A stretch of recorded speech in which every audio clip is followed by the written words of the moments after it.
Indian visa প্রত্যাশী ভাইদের জন্য সুখবর। এখন থেকে Indian visa slot totally open করে দিয়েছে, সপ্তাহে 7 দিন খোলা। ভিডিওটা এই যে এখন রেকর্ড করতেছি না, আজকের নিউজ, আজকে 17ই জুলাইয়ের নিউজ। আজকের নিউজে বলা হয়েছে এখন থেকে আপনি অ্যাপয়েন্টমেন্ট বুকিং করতে পারবেন 12টা থেকে 5টা পর্যন্ত, সপ্তাহে 5 দিন, সানডে টু থার্সডে, মানে রবিবার থেকে বৃহস্পতিবার পর্যন্ত।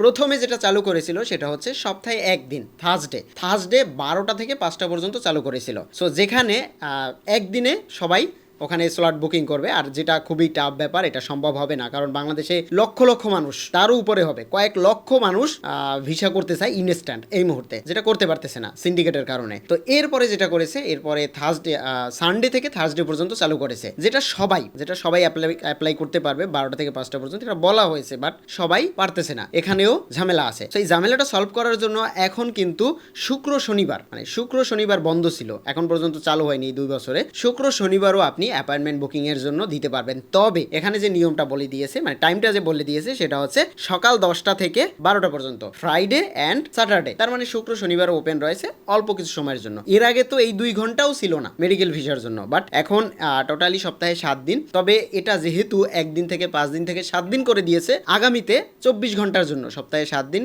24 আওয়ারের জন্য ওপেন করে দিবে। যখন ওপেন করে দিবে তখন আপনি নিজের ইচ্ছা মতো আপনি অ্যাপার্টমেন্ট বুকিং করতে পারবেন, দালালের দরকার হবে না। বাট এই মুহূর্তে দালালের দরকার হচ্ছে, এবং কোন দালাল কত টাকা নিচ্ছে আপনি একটু কমেন্ট করে জানাবেন, কেননা এটা খুবই একটা, মানে এই মুহূর্তে খুবই একটা সিচুয়েশন, মানে টাকা পয়সা প্রচুর পরিমাণে যাচ্ছে। এখানে সিস্টেমটা কি, এখানে যখন দেখতেছে যে প্রচুর মানুষ অ্যাপ্লাই করতেছে, কারো কাছ থেকে 5,000, 7,000, 10,000, মানে যার কাছ থেকে যা পারতেছে নিচ্ছে, তার মানে প্রতিদিন যদি 1 লক্ষ মানুষ অ্যাপ্লাই করে, সেখানে ভিসা প্রসেসিং ফি 1500 টাকা হলেও তার 3 গুণ টাকা আপনার দালালকে দিতে হচ্ছে। এবং এই দালাল কিন্তু নিজে করতেছে না, এইটা কোনো একটা মাধ্যমে একটা জায়গা থেকে করা হচ্ছে, এবং এই একটা জায়গায় যে কোনো ভাবে মানুষ পৌঁছাচ্ছে। ধরুন একজনে থেকে 2 হাত হলে টাকার অঙ্ক ডাবল হয়ে যায়, 2 হাত থেকে 4 হাত হলে টাকার ডাবল আরও বেশি হয়ে যায়।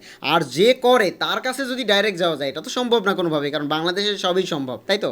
তো সেক্ষেত্রে ওই প্রাইসটা অনেক কমে যাবে। এখন আপনি যার কাছ থেকে করাচ্ছেন, সে যদি 1500 টাকার পরে আরও 500 টাকা নেয়, তাহলে বুঝবেন আপনি একদম মানে গোড়ায় চলে গেছেন। আর যদি 1500 টাকার পরে কেউ 5 থেকে 10,000 টাকা দাবি করে, তাহলে বুঝবেন ওনার হাত থেকে আরও 3-4 হাত ঘুরে ওই যে করে তার কাছে যাবে। মানে এটা বিষয়টা হচ্ছে এরকম যে আপনার এখন লাগবে বাধ্যতামূলক 1500, 2000, 3000 টাকা, 4000 টাকা, 5000 টাকা আপনার কাছে কিছুই না। সো এই হচ্ছে বিষয়, যে কারণে আপনি ওইগুলো দেখতে যাবেন না। আর এই পর্যায়ে ফেলেই এখন প্রচুর টাকা কামাচ্ছে, কয়েক ধরনের লোক প্রচুর টাকা কামাচ্ছে। আপনি যদি একটু আমাকে কমেন্ট করে জানান যে আসলে এই মুহূর্তে ভিসা করতে গিয়ে কি পরিমাণ প্রবলেমের ফেস করতেছেন, আমি একটু দেখতে চাই। যদিও এই টপিক নিয়ে আমি ভিডিও বানাই না, তবে শিওর থাকুন যে এটা খুব দ্রুতই ওপেন করে দিবে এই মুহূর্তের নিউজ অনুযায়ী। আর যারা ইন্ডিয়া ভ্রমণ করেছেন, এখন কিন্তু নতুন অনেক রুলস চলে এসেছে। আপনারা সবসময় চেষ্টা করবেন একটা ভালো পোর্ট থেকে যাওয়ার, না হলে কিন্তু অনেক বিভিন্ন ধরনের হ্যারাসমেন্টের উপরে পড়বেন। যদিও ভিডিওটা এই টপিকের না, বাট আমি ভিডিওটা তৈরি করলাম শুধুমাত্র তাদের জানানোর জন্য। এই ভিডিওটা কিন্তু 17ই জুলাইয়ের আপডেট, মানে এর পরের আপডেটে কি আসবে আমি জানি না, বাট মনে হচ্ছে ভালো কিছু হবে এবং প্রাইসটাও কমে আসবে। আর আগামী 1-2 মাসের ভিতরে আশা করি ভিসাটা অ্যাভেলেবেল হয়ে যাবে এবং সবাই অ্যাপ্লাই করতে পারবেন। সো আপনার মতামত অবশ্যই কমেন্ট করে জানাবেন।